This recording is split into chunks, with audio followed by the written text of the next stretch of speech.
Assalamualaikum warahmatullahi wabarakatuh. Good evening. இந்த குறிப்பிட்ட வீடியோவில் ஒரு சில விஷயங்களை உங்களோட ஷேர் பண்ணலாம்னு சொல்லி நினைக்கிறேன். இந்த டேட் உங்களுக்கு தெரியும், டிசம்பர் 14.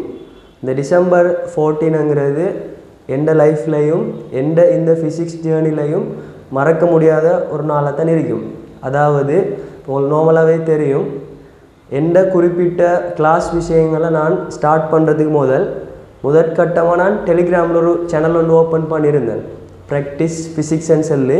ஸோ அந்த குறிப்பிட்ட சேனல் ஓப்பன் பண்ணி இன்றையோட 4 வருஷம் பூர்த்தியாகப்படுது. அப்படி என்றால் 4th இயர் anniversary மாதிரி எந்த குறிப்பிட்ட இந்த ஃபிசிக்ஸ் ஜேர்னியில் இன்றைய நாள் அமையும். ஸோ இது ஒரு அன்ஃபர்கட்டபிளான ஒரு மெமரபிளான ஒரு டேயாக இருக்கும். இந்த டேயில் ஒரு சில விஷயங்களை உங்களோட ஷேர் பண்ணலாம்னு சொல்லி நினைக்கிறேன். கூட டைம் எடுக்காமல் ஒரு வித்தின் 10 மினிட்ஸில் முடிக்கிற மாதிரி மேக்ஸிமம் ட்ரை பண்ணுறேன். நார்மலாகவே உங்களுக்கு தெரியும், எல்லார பேக்ரவுண்டும் அப்படி இருந்தால் நார்மலாக A லெவல் ஸ்ட்ரீமுக்கு வந்தது பிறகு உங்களோட மெயின் டார்கெட்டாக இருக்கும் ஏதோ ஒரு ஃபீல்டில், உங்களுக்கு பிடிச்ச ஃபீல்டில் ஏதோ ஒரு யூனிவர்சிட்டிக்கு போயிட்டு உங்களோட ட்ரீம் யூனிவர்சிட்டியாக இருக்கும், ட்ரீம் ஃபீல்டாக இருக்கும், ட்ரீம் ஜாப்பாக இருக்கும். ஸோ அதுக்கேற்ற மாதிரி என்ன செய்வீங்கன்னா A லெவல் ஜேர்னியை நீங்கள் அமைச்சிருப்பீங்க. அதுலேயும் குறிப்பாக அடுத்த ஸ்ட்ரீம்களை ஒப்பிடுற டைமில் பயோசயின்ஸ் ஸ்ட்ரீம்ண்டா உங்களுக்கு வழங்கும். நார்மலாக நான் சொல்ல தேவையில்லை, அது மற்ற ஸ்ட்ரீமோட ஒப்பிடக்குள்ள ஹார்டாக இருக்கும். ஸோ நானும் O லெவல் ஜேர்னி முடித்தது பிறகு A லெவலில் ஃபிசிக்கல் சயின்ஸ் ஸ்ட்ரீமை சாய்ஸ் பண்ணியிருந்தேன். நார்மலாக உங்களுக்கு தெரியும், A லெவல் O லெவல் மாதிரி இல்லை. O லெவலுங்கிற டைமில் நாளைக்கு எக்ஸாம்ண்டா இன்றைய படித்தாலும் கூட உங்களால் 8AB 9A சொல்லி எடுக்க இயலும். ஆனால் A லெவலை பொறுத்த மட்டும் 3 இயர்ஸ் ஹார்ட் ஒர்க் பண்ணியிருந்தாலும் சம்டைம் ஃபஸ்ட் சைடில் கிடைக்காமலும் போக இயலும். சம்டைம் உங்களுக்கு செகண்ட் சைடில் தேர்ட் சைடில்னு சொல்லி கிடைக்கும். ஸோ நான் ஷார்ட்டாக அந்த குறிப்பிட்ட விஷயங்களை சொல்லி முடிக்கலாம்னு நினைக்கிறேன். அப்படி தான் நானும் ஃபஸ்ட் சைட் செய்கிறதுக்கு மேக்ஸிமம் என்னால் முடிஞ்ச அளவுக்கு எஃபோர்ட் போட்டு தான் இருந்தும் எங்களோட A லெவல் 2020 பட்சங்கிறதால அந்த டைமில் நார்மலாக உங்களுக்கு தெரியும் கொரோனா சிச்சுவேஷன் வந்துச்சு. அதே மாதிரி ஒன்று ரெண்டு பிரச்சனைகள் வந்துச்சு. ஸோ அந்த டைமில் எக்ஸாம் வளமையாகவே ஆகஸ்ட்டில் நடந்துகிட்டு இருந்த எக்ஸாம் எங்களுக்கு அக்டோபர் அந்த மாதிரி ஒரு டைம்லாம் நடந்துச்சு. அக்டோபர் தான் நடந்துச்சு. ஸோ அதால் ஆன்லைனில் ஒரு சில விஷயங்கள் தடைப்பட்டு, அப்படி என்ன ஃபிசிக்கல் கிளாஸுகள் தடைப்பட்டு ஆன்லைனில் போயிட்டு இருந்துச்சு. அப்போ அந்த டைமில் எனக்கும் படிக்கணும்னு சொல்லி விருப்பங்கள் இருந்தாலும் அந்த டைமில் ஃபோன் ஒன்று இல்லை, அதே மாதிரி ஆன்லைன் எடுக்கேஷன் சம்மந்தப்பட்ட நாலேஜும் இல்லை. ஸோ அதால் குறிப்பிட்ட விஷயங்களை என்னால் மெயின்டைன் பண்ண எல்லாமே இருந்துச்சு. ஆனாலும் என்னால் முடிஞ்ச அளவுக்கு எஃபோர்ட் போட்டு செஞ்சுருந்தேன். ஃபெஸ்ஸை ஸ்டார்டிங்கில், அதாவது எக்ஸாம் செய்கிறதுக்கு 3A எடுப்பேன்னு சொல்லி தான் போயிருப்பேன். அப்போ எக்ஸாம் செஞ்சது பிறகு தான் ஒவ்வொரு பாடங்களை முடிக்கிற டைமில் தான் ஒவ்வொரு ரிசல்ட்டும் டிஃப்ரெண்ட்டாக வந்துச்சு. அதுலேயும் எந்த ஃபஸ்ட் எக்ஸாம் பியூர் எக்ஸாம் செஞ்சுருந்தேன். அப்போ அந்த டைமில் அப்ளைட்டோ ஒப்புற டைம் பியூர் எனக்கும் விருப்பம், மார்க்ஸும் அநேகமாக எல்லாருக்கும் கூட வார. அப்போ அதில் 50க்கு 45 அப் பண்ணேன்னு சொல்லி ட்ரை பண்ணியிருந்தேன். அன்ஃபார்ச்சுனேட்லி ஒரு சீரியஸ் கேள்வி, இறைவன நாட்டம், பட் அந்த சீரியஸ் கேள்வியில் நான் கொஞ்சம் ஸ்ட்ரகிளாக இருந்தேன். அந்த சீரியஸ் கேள்வி கடுமீசி ஸ்டார்டிங்கில் அந்த ஏபி கண்டுபிடிக்கிற மாதிரி ஞாபகம் கொண்டு இருக்கு, அதில் மாற்றி போட்டுட்டேன். ஸோ அதில் நிறைய டைமை கொடுத்துட்டேன். அப்படின்னா ஒரு எஸ்ஏக்குரிய டைமை நான் ஒரு 3 எஸ்ஏக்குரிய டைமாக கொடுத்துட்டேன். அதால் குறிப்பிட்ட டார்கெட்டை அடைய இல்லாமல் போணுச்சு. ஸோ அதுக்கு பிறகு விட்டு சொன்னேன் ஃபஸ்ட் சாட்டிஸ்ஃபைடு இல்லை, என்ன முதலாவது எக்ஸாம். அப்போ அதுக்கு பிறகு செகண்ட் ட்ரை பண்ணுவோம்ன்ற ஒரு மைண்ட் செட். அப்போ அடுத்த எக்ஸாமுக்கு போகலான்ட்டு சொல்லிட்டு இருந்தும் மற்ற பாடங்களையும் கன்சிடர் பண்ணணுமே. ஸோ அதையும் மேக்ஸிமம் ட்ரை பண்ணி கன்சிடர் பண்ணியிருந்தேன். அப்போ எனக்கு வழங்கினுச்சு ஒரு 3C அந்த மாதிரி தான் நார்மலாகவே வருமானு சொல்லி வழங்கிச்சு. அப்போ 3Cக்கு இன்ஜினியரிங் கிடைக்க வாய்ப்புகள் இல்லை. அப்போ நான் என்ன செஞ்சேன்னா திருப்பி படிக்க ஸ்டார்ட் பண்ணியிருந்தேன். பட் உங்களுக்கு நார்மலாகவே தெரியும், அவ்வளோ கஷ்டப்பட்டு நம்ம படித்து போட்டு திருப்பி ஒரு தரம் ரிசல்ட் வாரத்துக்கு படிக்க போனால் உங்களோட வீட்டையும் தான் எங்களோட வீட்டையும் தான் எதிர்கொண்டு வரும். அப்படி இருந்தால் இப்போ தானே படித்து முடித்த நமக்கு தெரியும் மைண்ட் செட், நமக்கு இன்ஜினியரிங் கிடைக்க மாட்டுச்சு. ஸோ நம்ம திருப்பி படிக்கணும், அவுட் ஆஃப் டச்சு போகக்கூடா, தொடர்ச்சியாக படிக்கணும்னு சொல்லி படித்தேன். அப்போ அந்த டைமில் என்னென்னா உங்களுக்கு நம்மளை தெரியும், வீட்டையும் பெரிய சப்போர்ட் ஒன்றும் இல்லை, ஒரு சிலாக தான் சப்போர்ட் பண்ணியிருந்தாங்க. அப்போ நானும் நார்மலாகவே படிக்க ஸ்டார்ட் பண்ணினேன். ஃப்ரெண்ட்ஸாகளையும் கூப்பிட்டு இருந்தேன். ஏ லெவலை பொறுத்த மட்டும் தனியாக படிக்கிறது ஓகே, சேர்ந்து படிக்கிற டைமில் சரியான செட் இருந்தால் தான் சேர்ந்து படிக்க இயலும். அப்போ தனியாக படிக்கிறங்கிறது தனியாக படிக்கிறது கஷ்டம். உதாரணமாக நம்ம ப்ராப்பர் பெட்சோடன்னு சொன்னால் ஓகே, அதே ஒரு ரிப்பீட்டர் ஆகிற டைமில் கடும் கஷ்டம். ஸோ அந்த டைமில் நான் என்ன செஞ்சுருந்தேன்டா, ட்ரை பண்ணி பார்த்துருந்தேன், தனியாக படிக்க வாய்ப்புகள் இல்லை. அப்போ நான் என்ன செஞ்சேன்டா, ஒரு டெலிகிராமில் ஒரு சேனல் ஒன்று ஓப்பன் பண்ணி இல்லாட்டி ஒரு குரூப் ஒன்று ஓப்பன் பண்ணி டவுட்ஸை கிளியர் பண்ணுவோம். அப்போ நமக்கு 3C தான் வரும். ஈவன் ஃபிசிக்ஸில் எந்த ஃபெஸ்டையில் 19 MCQ தான் சரி. அப்படின்ட்டு இருக்கிற டைமில் என்ன செய்ய இயலும், 19 MCQ வச்சு அதில் நிறைய மிஸ்டேக், என்ன கவன பிள்ளைகள்லாம் வந்துச்சு. 10 4ஆல் பிரித்து சராசரி வேகம் கண்டுபிடிக்கிறதுல 2 போட்டிருந்தேன். 120 பூஜ்ஜியத்தால் பெருக்கி 120 போட்டிருந்தேன் டெசிபல் கேள்வியில். ஸோ இப்படி முன்னுக்கு பை மிஸ்டேக்ஸ் நிறைய இருந்துச்சு. அதோடு நான் ஒழுங்கான பேப்பர் ப்ராக்டிஸ் பண்ணலை. அதோடு எனக்கு பேப்பர் பேட்டர்ன் கூட உருப்படியாக தெரியா.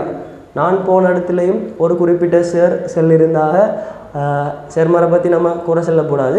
இருந்தும் 5வது 6 7 8 இந்த 4 எஸ்ஏயில் ஏதாவது 2 எஸ்ஏ சாய்ஸ் பண்ணணுமாம். 9ல் ஏ பார்ட் இல்லாட்டி பி பார்ட், 10ல் ஏ பார்ட் இல்லாட்டி பி பார்ட்டை சாய்ஸ் பண்ணணுமாம். அந்த பேட்டர்னுக்கு தான் நானும் பழகியிருந்தேன். அப்போ அதுக்கு பிறகு செஞ்சு பார்க்குற டைமில் தான் திருப்பி இன்னொரு செய்கிற டைமில் ஆராய்ந்து பார்க்குற டைம் நம்மளாம் இணைச்சிருந்தா அந்த பேட்டர்ன் இல்லை. விரும்பின 4 எஸ்ஏ செய்யலாம். 9வது சாய்ஸ் பண்ணால் ஏ இல்லாட்டி பி, 10வது சாய்ஸ் பண்ணாலும் ஏ இல்லாட்டி பி செஞ்சால் போதும். விரும்பின எந்த எஸ்ஏயும் சாய்ஸ் பண்ணணும்னு சொல்லி. ஸோ அதுக்கு பிறகு முடிவு எடுத்தேன், நம்ம ஒரு இடத்தையும் கிளாஸ் போக தேவையில்லை, நம்ம தனியாக இருந்து படிப்போம். அப்போ தனியாக இருந்து படிக்கிறேன்டா அதுக்கு எதுவும் சப்போர்ட் இல்லை. அப்போ அதுக்கப்புறம் நான் யோசிச்சு என்னென்னா, சரி ஓகே டெலிகிராமில் ஒரு சேனல் ஒன்று ஓப்பன் பண்ணி இல்லாட்டி ஒரு குரூப் ஒன்று ஓப்பன் பண்ணி டவுட்டை கிளியர் பண்ணுவோம். அப்போ அடுத்தாங்களும் படித்த மாதிரியும் பேய்த்திரும், நம்மளும் படித்த மாதிரி பேய்த்திரும். அப்போ எனக்கு நார்மலாக மேத்ஸ் தான் இன்ட்ரெஸ்ட் கூட, ஃபிசிக்ஸில் விருப்பம் இல்லை, கெமிஸ்ட்ரி செட் ஆகாது. அப்போ நான் யோசித்தேன், எல்லாத்தையும் கேட்டு பார்த்தேன், தனியாக செய்கிற கஷ்டம் தானே. அப்போ இன்னொரு ஆள்கிட்ட கேட்கையும் நிறைய பேரை கேட்டேன். எல்லோரும் சொன்னாங்க ரிசல்ட் வந்தே பிறகு படிப்போம், இல்லாட்டி நான் எங்களுக்கு சாட்டிஸ்ஃபைட், ரிசல்ட் வந்தே பிறகு பார்ப்போம்டா. அப்போ நான் சரி ஓகேன்னு சொல்லி போட்டு ஒரு 12ஆம் மாதம் பீரியடில் அதாவது படிக்க ஸ்டார்ட் பண்ணினேன். அப்போ படிக்க ஸ்டார்ட் பண்ணுற டைம் ஒழுங்காக படிப்படலானே. ஸோ டெலிகிராம் சேனல் ஒன்று ஓப்பன் பண்ணுற டைம் ஃப்ரெண்ட் ஒரு ஆள் டைம் கேட்டிருந்தேன். அப்போ அவரும் ஓகே நான் வாரேன், பட் நீங்கள் தான் ஃபுல்லாக செய்யணும், நான் ஒரு சில சப்போர்ட்டை தருவேன்னு சொல்லி ஸ்டார்டிங்கில் கொஞ்சம் சப்போர்ட்டாக இருந்தார். அப்போ நான் என்ன செஞ்சேன்டா, பிளான் ஒவ்வொரு நாளைக்கும் 10 MCQ எலபரேஷன் போடுவேன். அப்படின்னா வாய்ஸ் நோட்டோட. அப்போ 2019 ஸ்டார்ட் பண்ணேன். ஏனெண்டா 10 கேள்விக்கு நான் ஐடியா போட போகிறேன்டா, எனக்கு ஃபிசிக்ஸே தெரியா. அப்போ நான் என்ன செய்வேன், அந்த 10 கேள்விக்கும் ஐடியா எடுக்கணும்னு போட்டு நிறைய தேடி என்ன சரியான விஷயத்தை தான் சொல்லி கொடுக்கணும். அப்போ அந்த 10 கேள்விக்குரிய ஐடியாஸையும் மேக்ஸிமம் தேடி ஒரு மாதிரியாக எக்ஸ்பிளைன் பண்ணேன். அப்படியே போகிற டைம் அந்த டைமில் சப்ஸ்கிரைபரும் இல்லை, ஒன்றுமே இல்லை. அப்போ அந்த டைமில் கூட்டாளிமார் அதே மாதிரி கண்டென்ட் நாங்கள் அடுத்து டெலிகிராம் சேனல் ஒன்று செய்கிறேன், சப்ஸ்கிரைப் பண்ணுங்கன்னு சொல்லி அப்படியோ ஒரு 10 20 30 போய் ஒரு கட்டத்துக்கு வந்துச்சு. இப்போ அல்ஹம்துலில்லான்னு சொல்லி 4 வருஷம் இன்றையோட பூர்த்தி ஆகுது. இப்போ டெலிகிராமில் 5200 பேருக்கு மேலே இருக்கு. அதே மாதிரி யூடியூப் சேனல் ஓப்பன் பண்ணியிருந்தேன், இன்றையோட 3500 சப்ஸ்கிரைபருக்கு மேலால் போயிட்டு இருக்கு. அதோட அல்ஹம்துலில்லான்னு சொல்லி கிளாஸுக்கு 500 பேருக்கு மேலே, கைடன்ஸுக்கு 700-800 பேருக்கு மேலே அல்ஹம்துலில்லான்னு சொல்லி போயிட்டு இருக்கு. என்ன சொல்ல வாரேன்னா, உங்களுக்கும் தான் இது ஒரு பெருமைப்பட வேண்டிய விஷயம் ஒன்றும் இல்லை. உங்களுக்கும் தான் நிறைய ஸ்ட்ரகிள், கஷ்டம், நிறைய பிரச்சனைகளை தாண்டி உங்களோட இலக்கு அடையணும்னு சொல்லி நீங்கள் போராடிட்டு இருப்பீங்க. அப்போ அந்த டைமில் உங்களை விமர்சனம் செய்கிறதுக்கு தான் நிறைய பேர் இருப்பாங்க. உங்களுக்கு சப்போர்ட் பண்ணுறேன்டா ஃபேமிலி ரீதியாக ஒரு சிலவங்களும் எல்லாரும் இல்லை. அதே மாதிரி உங்களோட ஃப்ரெண்ட்ஸோ ரிலேட்டிவ் ரீதியாக ஒரு சில சப்போர்ட் மட்டும்தான் கிடைக்கும். அதுக்கங்கால நார்மலாகவே தெரியும், எதிர்ப்புகளும் விமர்சனங்களும் எப்படா இவன் டவுன் ஆகுவான் அப்போ கைதட்டி சிரிக்கிறதுக்கு தான் நிறைய பேர் இருப்பாங்க. ஸோ அந்த தடையெல்லாம் நீங்கள் தாண்டி வந்தீங்கன்னா இந்த மாதிரி இல்லாட்டி இதை விட பெட்டராக உங்களாலையும் முன்னேறையலும். முன்னேற்ற மனுஷன் இல்லை, நான் குறிப்பிட்ட விஷயங்களை அனுபவப்பட்டு வந்ததால் அதே விஷயங்களால் மற்ற பிள்ளைகளும் பாதிக்கப்படக்கூடாது. மெயினாக என்னென்னா இந்த பணம், அடுத்து என்னன்னு சொன்னால் இந்த பேட்டர்ன். அப்படின்னா ஒரு proper guidance, talent without work out is nothing. அதே மாதிரி தான் talent without guidance is nothing. எவ்வளோ தான் நீங்கள் டேலண்டாக இருந்தாலும் உங்களுக்குன்னு சொல்லி ஒரு ப்ராப்பராக கைடன்ஸ் கைடர் ஒன்று இல்லாட்டி உங்களால் அடுத்த ஸ்டெப் போகிறதுக்கு கஷ்டமாக இருக்கும். எல்லாரும் இயற்கையாக டேலண்ட் அறிக்க போகிறல்ல, ஒரு சிலவங்களுக்கு ஓகே அவங்களே பிளான் பண்ணி அவங்களே செய்கிற அளவுக்கு இருக்கும். ஆனால் அநேகமானாக்களுக்கு என்னது ஒரு குறிப்பிட்ட வழிகாட்டி கட்டாயம் தேவை. அதால் உங்களுக்கு சொல்கிற ஐடியா என்னென்னா, தோத்தவனுக்கு பின்னால் தோத்தவனுக்கு பின்னால் நீங்கள் போனீங்கன்னு சொன்னால் அவன் அந்த தோல்வியை வச்சு அந்த அனுபவத்தால் உங்களுக்கு கற்றுத்தருவான். விளங்குதா? ஸோ அதால் மேக்ஸிமம் நீங்கள் என்ன செய்யுங்கன்னு சொன்னால் எஃபோர்ட் போட்டு செய்யுங்க. மேக்ஸிமம் ட்ரை பண்ணி உங்களால் ஏழுமான அளவுக்கு எஃபோர்ட் போட்டு உங்களுக்கு பிடிச்ச ஃபீல்டில் கட்டாயம் போங்க.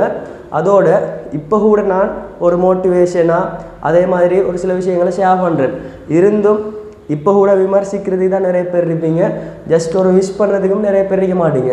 இன்ஷா அல்லாஹ் இந்த குறிப்பிட்ட விஷயங்களோட 25 பேட்சுக்கும் மேக்ஸிமம் எஃபோர்ட் போட்டு செய்யலாம்னு சொல்லி எதிர்பார்க்க உங்களோட துவாக்களில் கட்டாயம் சேருங்க. அதே மாதிரி தான் ஏன் நான் இந்த குறிப்பிட்ட கிளாஸ் ஃபீல்டை தொடங்கினேன்டா, ஒரு கிளாஸுக்கு போயிருந்தேன், ஃபிசிக்ஸ் பாடத்துக்கு போயிருந்தேன். இப்போ அந்த டைமில் ஃபுல் க்ரௌடு. அப்போ எல்லாருக்கும் நார்மலாகவே தெரியும், எல்லாரும் அம்மா அப்பமாரும் பெரிய ரிச் பார்ட்டி இல்லை, அநேகமானாக்கள் மிடில் கிளாஸ் இல்லாட்டி கஷ்டங்கள்ல இருப்பாங்க. அப்போ அந்த 7-12 கிளாஸுக்கு போகிற டைமில் ஃபுல் க்ரௌடு. அப்போ நான் மணி இஷ்யூவால் என்ன செஞ்சேன்னா ஒரு 10 நிமிஷம் லேட்டாகி போயிருந்தேன். அப்போ அதால் இடம் இல்லை, நின்று பார்க்க சொல்லியிருந்தாங்க. அப்போ அந்த டைம் யோசித்தேன், இந்த ஃபிசிக்ஸும் இந்த க்ரௌடும் இந்த காசும் தான் இவ்வளோ பாடுபடுத்துது. இதே மாதிரி கஷ்டப்படுற நிறைய பிள்ளைகள் இருக்கும். அந்த பிள்ளைகளுக்கு நம்ம மணியை எக்ஸ்பெக்ட் பண்ணாமல் ஹெல்ப் பண்ணணும்னு சொல்லி மேக்ஸிமம் ட்ரை பண்ணி செஞ்சுருந்தேன். அல்ஹம்துலில்லாஹ் இப்போ ஏதோ ஒரு கட்டத்துக்கு வந்திருக்கு. இன்ஷா அல்லாஹ் 25 பேட்சுக்கும் உயிரோடு இருந்தால் அந்த விஷயங்களை செய்யணும். என்ற மெயினான ஆயுதம் அது நார்மலாக நமக்கு தெரியும், மெயினான ஆயுதம் நம்மளோட துவா தான். அதுலேயும் பெற்றோர துவாவும் அதோட உங்களோட சப்போர்ட்டும் தான். மெயினாக எனக்கு வர சப்போர்ட் நீங்கள் தார மோட்டிவான அதாவது பாசிட்டிவான ஃபீட்பேக்கும், அதே மாதிரி நான் விரும்பும் என்ன வெறுக்கிற ஹேட்டர்ஸ்ன்னு சொல்லுவாங்க. ஆனால் நமக்கு ஹேட்டர்ஸ் இல்லை, அவங்களுக்கு நம்ம ஹேட்டர்ஸாக இருக்கலாம். அவங்க தார நெகட்டிவ் விமர்சனங்கள் விளங்கிட்டா அந்த விஷயங்களை நம்ம ப்ளஸ் எடுத்தோம்னா கட்டாயம் நம்ம ரீச் பண்ணிவிட்டு போக இயலும். அதோட நார்மலாகவே தெரியும், நீங்களும் தான் ஒரு குறிப்பிட்ட ஃபீல்டில் போகணும் மனசில் எதிர்பார்ப்பீங்க. மெடிசினோ இன்ஜினியரிங்கோ எந்த துறையாக இருந்தாலும் பிரச்சனை ஒன்றும் இல்லை. இன்ஷா அல்லாஹ் நீங்கள் பிளான் பண்ணுங்கள், மணி மைண்டோட வராதிங்க. பிளான் பண்ணுங்கள், கஷ்டப்படுறாங்களுக்கு ஹெல்ப் பண்ணணும். அது சோசியல் ரீதியாக இருந்தாலும் ஓகே தான், அப்படி இல்லாட்டி படிப்பு ரீதியாக இருந்தாலும் ஓகே, மணி ரீதியாக இருந்தாலும் ஓகே. கட்டாயம் அந்த மைண்டில் நீங்களும் இன்ஷா அல்லாஹ் வரணும். எல்லோரும் சேர்ந்து இன்ஷா அல்லாஹ் ஒர்க் பண்ணுவோம். படிப்பு ரீதியாகவோ நிறைய தாட்ஸ் இருக்குது, இப்போ கஷ்டப்படுற பிள்ளைகளுக்கு ஹெல்ப் பண்ணணுமா அப்படி இப்படின்னு சொல்லி. ஸோ நீங்களும் தான் இப்போ A level ஃபீல்டில் இருப்பீங்க. அடுத்த ஸ்டெப் நீங்கள் போகிற டைமில், அடுத்த ஸ்டெப்பை கடக்கிற டைமில் உங்களுக்கும் ஃப்ரீ டைம்ஸ் இருக்கும். அடுத்தது உங்களோட பேரண்ட்ஸும் மேபி ரிச்சாக இருக்கலாம். அப்போ ஒன்று பண ரீதியாகவோ இல்லாட்டி படிப்பு ரீதியாகவோ இறைவன் உங்களுக்கு நாலேஜ் தந்திருக்காங்க. அது ரீதியாக நீங்கள் என்ன செய்யலாம்னா ஒரு குறிப்பிட்ட சப்போர்ட்டை பண்ணிடலாம். இன்ஷா அல்லாஹ் தொடர்ச்சியாக நம்ம பயணிப்போம். அதே மாதிரி நார்மலாக தெரியும், ஒரு மனுஷன் மரணிச்சான்னு சொன்னால் 3 விஷயங்கள் மரணித்ததுக்கு பிறகும் நமக்கு வரும், நன்மைகள் வரும். அதாவது என்னென்னா நார்மலாக தெரியும், சதகத்துல் ஜாரியா, நிலையான தர்மம்.